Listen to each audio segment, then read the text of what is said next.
안녕하세요. 사례를 통해 재개발, 재건축 지역 이슈를 짚어보는 시간 김예림 변호사입니다. 오늘의 사연입니다. 안녕하세요. 2세를 계획하고 있는 신혼부부입니다. 미래를 생각해서 4인 가족이 거주할 수 있는 30평대 아파트를 생각하고 있는데요.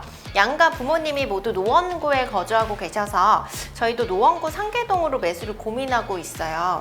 총 투자금이 4억 정도 되는데요. 현재는 직주 근접을 위해서 마포 투룸에서 월세로 거주하고 있습니다. 갭투자 형태로 매수를 하고 싶어서 3년 후에 돈을 조금 더 모으면은 이제 입주가 가능한 곳들을 보고 있는데요. 다만 기간은 좀 유동적으로 조정할 수 있어서 상계동 재건축 단지 어디를 좀 매수하면 좋을지 추천해 주세요 라고 말씀을 하셨어요. 최근에 집값 상승이 굉장히 두드러지고 있죠. 그래서 서울 같은 경우에 이제 아파트는 19주째 지금 상승하고 있는 국면이고요. 그리고 최근에 이제 서울 청약 평균 경쟁률이 148대 1을 넘어섰습니다. 그러면서 서울 중심 지역뿐만 아니라 조금 소액으로 이제 접근할 수 있는 노도강 지역까지 좀 온기가 퍼지고 있다라고 보실 수가 있는데, 사회 초년생들이 이제 5억 원 이내로 내 집을 마련할 수 있는 곳이 서울에서 별로 없죠. 그런데 이제 유일하게 노도강 지역이 좀 대규모 개발 이슈가 있다라고 보실 수가 있어서 관심이 상당히 많다라고 볼 수가 있는데요.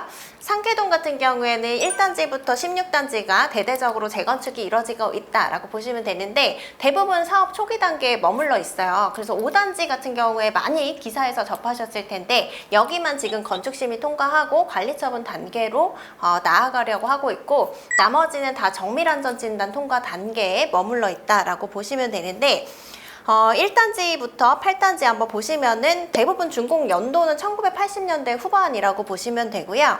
그 1단지부터 이제 8단지까지, 8단지 같은 경우에는 벌써 이제 신축이 돼서 포레나 노원으로 입주를 마친 상태다라고 보실 수가 있어요.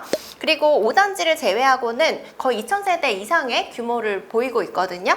그리고 이제 용적률 같은 경우에도 뭐 170%에서 190% 사이라고 보시면 되고요. 그리고 평형 구성은 작은 평형이 대다수 포진을 좀 하고 있다라고 보셔야 되는데, 이제 40제곱미터에서 뭐 60제곱미터대 이런 평형들이 가장 많다라고 많이 구성이 되어 있어요. 그리고 9단지부터 16단지도 보시면은 15단지는 공무원 임대 아파트이기 때문에 사실 일반적인 단지들과 또 동일하게 볼 수 없는 부분이 있어서 좀 제외를 하고, 이 9단지부터 16단지 같은 경우에도 13단지를 제외하고 나머지는 다 2000세대 가까이 좀 육박해 있는 단지, 대규모 단지들을 구성하고 있다라고 보시면 되는데, 용적률이 상당히 높아요. 용적률이 거의 200%에 육박하는 단지들이 대부분이고, 평형 구성도 마찬가지로 이제 1단지부터 8단지처럼 좀 소형 평형 위주로 구성이 되어 있다라고 보실 수가 있을 것 같아요.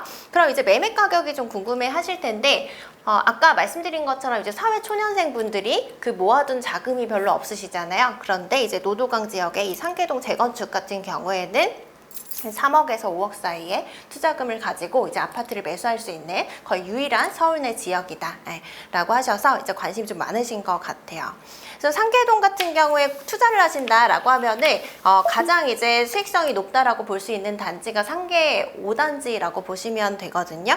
이 5단지 같은 경우에는 용적률이 93%밖에 안 돼요. 서울에서 보통 평균적으로 100% 후반대다라고 하면은 재건축 수익성이 어느 정도 나온다라고 하거든요. 물론 최근에는 이제 공사비가 굉장히 높아지고 하다 보니까 이것도 조금 깨질 수는 있는 공식이기는 한데, 뭐 이렇게 비춰봤을 때 상계 5단지 같은 경우에는 용적률이 그 절반밖에 되지가 않기 때문에 용적률로만 단순히 봤을 때 사업 수익성이 높다라고 볼 수가 있겠죠. 그리고 대지 지분 같은 경우도 상당히 높아요. 여기 같은 경우에는 지금 전체가 37제곱미터 단일 평형으로 구성이 되어 있거든요. 단일 평형으로 구성이 되어 있는데 대지 지분이 이거보다 더 커요. 그래서 여기가 그 평수로 좀 환산을 해보면은 11평대 정도 되는데, 대지 지분으로는 한 12평대까지 나온다라고 볼 수가 있어서 좀 객관적인 지표, 용적률이나 대지 지분으로 봤을 때는 사업 수익성이 높다라고 볼 수가 있겠죠. 근데 여기 같은 경우에는 추가 분담금 이슈가 있는데, 제가 그 부분 관련해서는 좀 뒤에서 상세하게 또 설명을 드려보도록 하겠습니다. 그렇기 때문에 이제 5단지 같은 경우가 가격이 가장 높다라고 보실 수가 있고, 5단지를 비롯해서 이제 노원역 부근에 있는 단지들이 좀 더 투자 가치가 있다라고 보실 수가 있는데, 3단지, 5단지, 6단지, 7단지 같은 경우가 노원역에서 조금 더 가까이 위치해 있어서 교통적으로 편리함을 좀 누리실 수 있다라고 보실 수가 있을 것 같아요. 이 노원구 상계동 재건축 주변은 이제 상당히 개발 호재들이 좀 존재한다라고 볼 수가 있는데, 이 아까 말씀드린 그 노원역에는 지금 4호선과 7호선이 같이 다니고 있고요. 그리고 거기서 한 정거장만 가면 창동역인데, 이 창동역에 GTX-C 노선이 예정이 되어 있어요. 그래서 이 GTX-C 노선이 개통이 된다라고 하면은 창동역에서 삼성역까지 강남에 10분 안에 도착을 할 수가 있는, 교통이 획기적으로 개선이 되는 곳이기 때문에 이제 앞으로 좀 교통적인 측면에서 많이 개선이 될 수 있는 지역이다라고 보시면 되고요. 그리고 이제 상계동 재건축 단지의 장점 중에 하나는 주변에 학교나 학원가가 잘 구성이 되어 있다라는 거예요. 그래서 아이를 키울 목적이 있으시다라고 했을 때는 이런 학교나 학원가가 주변에 인접해 있기 때문에 이런 인프라들을 좀 잘 누리실 수 있는 장점들이 있겠죠. 그리고 뭐 병원이라던가 백화점이라던가 뭐 이런 것들이 입점해 있어서 생활 환경 면에서도 그렇게 나쁘지 않다. 그리고 기타 호재로는 주변에 이제 재건축 말고도 재개발 지역으로 이제 뉴타운 같은 것들이 좀 추진이 되고 있어서 이 상계동 지역이 대규모로 좀 좋아지는 지역이다라고 보실 수가 있고, 그리고 조금 더 이제 내려오시면은 광운대 역세권 개발이라던가 뭐 여러 가지 이제 개발들이 좀 활발하게 이루어지고 있다라고 보실 수가 있을 것 같아요. 그리고 이 상계동 같은 경우에는 이 서울시에서 최근에 내놓은 강북 대개조 정책의 직접적인 수혜지가 될 수 있는 곳이죠. 그래서 강북 대개조 정책은 간단하게 설명을 드리면은 기존에 이제 사업성이 좀 안 나오는 곳들이 있어요. 집값이 좀 낮은 지역이라던가 이미 용적률이 좀 포화 상태여서 이런 곳들은 좀 용적률 인센티브를 부여해서 사업성을 높여주는 형태로 이제 정책을 진행을 한다라고 보실 수가 있을 것 같습니다. 이 상계중원 5단지 같은 경우에 제가 아까 말씀드린 것처럼 1단지부터 16단지 중에 가장 사업 수익성이 높다라고 보실 수가 있는데, 이게 기본적으로 객관적으로 이제 용적률이라던가 대지 지분 지표만 보면 그렇게 볼 수가 있죠. 그래서 실제로 상계동 재건축 단지 중에서도 가격이 가장 비싸고 사업 속도도 빠르다라고 보실 수가 있는데, 이 기사에서 많이 보셨을 거예요. 최근에 추가 분담금 이슈로 인해서 GS가 원래 시공사로 선정이 됐었거든요. GS에 이제 시공자 지위를 박탈을 하고 새로운 시공사를 뽑으려고 지금 준비 중인 단지다라고 볼 수가 있고요. 이 건축 심의를 통과하고 사업 시행 계획 인가를 받으면은 그 이후에 관리 처분 인가로 나아가게 되는 거거든요. 그렇게 되면 이제 이주를 하시는 건데, 이 관리 처분 인가를 받기 위해서는 조합원들이 총회를 거쳐야 돼요. 그래서 여기서 추가 분담금을 얼마를 낼 거고 내가 몇 평을 분양받을 거고 뭐 이런 것들이 정해지는 절차라고 보시면 되는데, 이 총회가 부결이 됐어요. 왜 그랬냐면은 추가 분담금 이슈 때문에 그렇게 된 거죠. 기사에 보시면은 추가 분담금이 그럼 얼마 나오기에 이렇게 관리처분 총회까지 부결이 되고 사업이 멈추게 됐냐 궁금해 하실 텐데, 8사형을 분양을 받는다라고 했을 때는 5억 정도를 또 부담을 해야 된다라고 하기 때문에 굉장히 어마어마한 추가 분담금이 나오게 된다라고 볼 수가 있어요. 근데 여기 같은 경우에는 지금 공사비도 650만 원 기준으로 했을 때 추가 분담금이 5억 나온다라는 거예요. 그게 왜 그러냐면은 여기 평형 구성을 보시면은 용적률과 대지 지분 나쁘지 않은데 31제곱미터 단일 평형으로 구성이 되어 있거든요.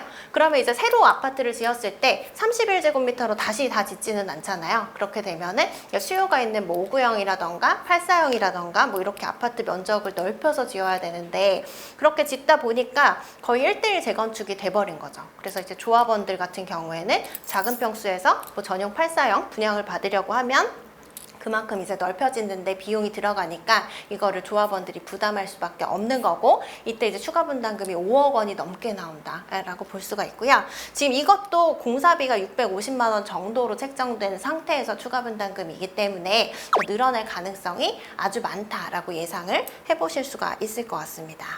그래서 이제 상계주공 5단지를 만약에 매수를 한다라고 하면은 지금 최근에 이제 실거래된 것이 31제곱미터가 5억 1천만 원이더라고요. 그렇게 됐을 때 추가 분담금을 한 5억에서 7억 사이로 좀 예상을 해본다라고 했을 때는 30평대 아파트를 이제 11억 원 가까이 이렇게 매수를 하시는 결과가 된다라고 볼 수가 있고, 이제 입주 시점도 최소 5년에서 7년 이후가 되겠죠. 그래서 이제 주변에 신축이 많지는 않은데 한번 신축을 좀 비교를 해봤어요. 그 신축 같은 경우에는 이미 그 공사비가 좀 쌀때지였기 때문에 원가 자체가 좀 낮게 형성이 되어 있다라고 보실 수가 있어서 최근같이 이제 공사비가 급격히 많이 오른 상태에서는 좀 투자 가치가 있을 수가 있거든요. 그래서 여기 그 상계동의 재건축 단지 중에 유일하게 그 재건축이 완료된 곳이 바로 포레나 노원 아파트예요. 여기 같은 경우에는 지금 1000세대 정도 규모라고 보실 수가 있고, 노원역과 마들역 부근으로 보실 수가 있어요. 그리고 용적률은 다 썼죠. 284%. 평형 구성을 보시면은 66제곱미터에서 149제곱미터까지 있다라고 보실 수 있는데, 전용 84형 기준으로 얼마냐? 최근 실거래가를 보면 12억 원대 초반으로 지금 거래가 됐고, 매매가로 나와 있는 걸 보니까 더 떨어져 있더라고요. 그래서 11억 원대 초반에 이제 매수를 하실 수 있는 매물들이 있기 때문에, 사실 이제 상계주공 5단지 같은 경우에는 이제 5년이나 7년 이렇게 사업 지연이 되면 더 늦어질 수도 있겠죠. 이후에 이제 입주를 해야 됨에도 불구하고 투자 가치 면에서는 신축이랑 비교했을 때 크게 이제 메리트가 없다라고 보실 수가 있기 때문에, 상계동 재건축 쪽을 보고 계시다 라고 하면은 상계주공 5단지 또는 이제 포레나 노원 아파트를 보셔야겠죠. 근데 지금 상황에서는 포레나 노원 아파트를 좀 더 추천을 드리고 싶어요. 그리고 지금 그 질문 주신 분 같은 경우에는 투자금이 4억 정도 있다라고 하셨거든요. 상계주공 5단지 같은 경우에는 지금 총 매가가 한 5억대 되고, 이제 그 전세를 끼고 갭 투자를 하신다라고 하면은 3억대 이제 매수를 하실 수 있는 아파트고요. 포레나 노원 같은 경우에도 신축이기 때문에 전세가가 높아요. 그렇기 때문에 4억대로 또 이제 갭 투자를 노리실 수 있는 단지다라고 볼 수가 있어서, 저는 이제 그 앞으로 공사비 갈등 이슈가 좀 더 남아있고 추가 분담금 상승 가능성이 있기 때문에 상계주공 5단지보다는 포레나 노원 아파트를 매수하시는 거를 추천을 좀 드리고 싶습니다. 오늘은 상계동 재건축 단지를 함께 살펴봤고요. 저희는 다음 시간에 또 다른 정비구역 이슈로 돌아오도록 하겠습니다. 감사합니다.